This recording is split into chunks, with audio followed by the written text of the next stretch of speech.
direct পথাৰ বগা সেইফালে মোক তুলি নিবি নি আমাৰ ঘৰলৈ নিবি নি আমাৰ ঘৰলৈ যাবি নি হা বনাকে যা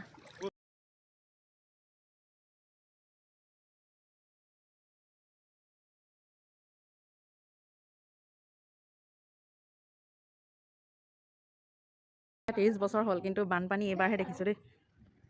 গোটেই পানী চবফালে পানীয়ে এতিয়া কমানেই পানীটো বাঢ়িছে এইফালে গোটেই এইফালে নামঘৰ চব বুৰি এদাই এইফালে ফুলনিবাৰী গোটেই বাৰীত পানী সোমালে আৰু এইফালে গোটেই পানী এতিয়া মাহঁত আইতাহঁত সকলো ইয়াতে বহি আছে চব ইয়াতে খোৱা বোৱা হ'ল এতিয়া চব এইফালে গোটেই ৰাস্তা পানী হৈ গ'ল এতিয়া আমি ককাইদেউহঁতৰ ঘৰতে আছোঁ চবফালে পানী এইফালে পথাৰ বগা এইফালে চবফালে পানী হৈ আছে এইফালে আৰু ঘৰকেইটা আমাৰ এইকেইটা সেইফালে একদম ঘৰৰ ভিতৰত পূৰা এককাল পানী এইয়া বানপানী চবফালে পানী হৈ আছে একেবাৰে ক'তো মানে থাকিবলৈ জেগা নাইকিয়া নিচিনা হৈছে আৰু আইতাক যেনে তেনে ঘৰৰ পৰা নিয়ে ককাইদেউহঁতৰ ঘৰত থ'লোঁ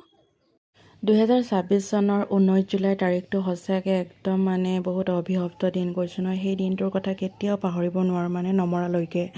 ইমান বছৰ হৈ গ'ল 30-31 বছৰ হৈ গ'ল কিন্তু সৰুৰ পৰা এনেদিন দেখা নাছিলোঁ কিন্তু এতিয়া সেইদিনা মানে 19 তাৰিখৰ দিনা পানী আহিছে বুলি ভণ্টীয়ে জনাইছিলে ভণ্টীহঁতৰ ঘৰ শিলাহাকুত হয় এইফালে শিমলুগুৰি শিলাহাকুত তাই জনাইছিলে পানী আছে দিনত পানী হৈ আছে বুলি কিন্তু ৰাতিলৈ আমি শুইছোঁ হোৱাৰ পাছতে 2:30মান বজাত কৈছোঁ নহয় পানী ক'ৰ পৰা কেনেকৈ আহিল একো গম নাপাওঁ গোটেই একদম চোতাল ফুল হৈ পেলাই বাৰাণ্ডা ফুল হৈ গ'ল তাৰপাছত ঘৰৰ ভিতৰ ফুল তাৰ পাছতে কি কৰোঁ কি নকৰোঁকৈ চিকিমিকিকৈ মানে পানী সোমাই গ'ল অলৰেডি মানে এআঁঠু হ'লেই ঘৰৰ ভিতৰত ক'ত বস্তু থওঁ ক'ত কি কৰোঁ ক'ত কি নকৰোঁকৈ একো কৰিবই নোৱাৰিলোঁ মানে অকল কাগজখিনি আৰু কাপোৰ কেইটামানহে যেনে তেনে ঠিক ঠাক কৰি থ'লোঁ তাৰ পাছতে আৰু তাৰ পাছে মানে আৰু একো কৰিবই নোৱাৰিলোঁ ওচৰৰ ককাইদেউহঁতৰ ঘৰলৈ গ'লোঁ আৰু এতিয়া চাওকচোন ইয়াৰ পৰাই আপোনালোকক ধুনীয়াকৈ দেখাই দিছোঁ আমাৰ ঘৰটো পৰিৱেশটো কৈছোঁ নহয় ইমানেই মানে পানী হৈ গ'ল ক'ব নোৱাৰোঁ মানে আৰু এই দিনটো সঁচাই একদম মনত থাকিবলগীয়া দিন হৈ গ'ল দেই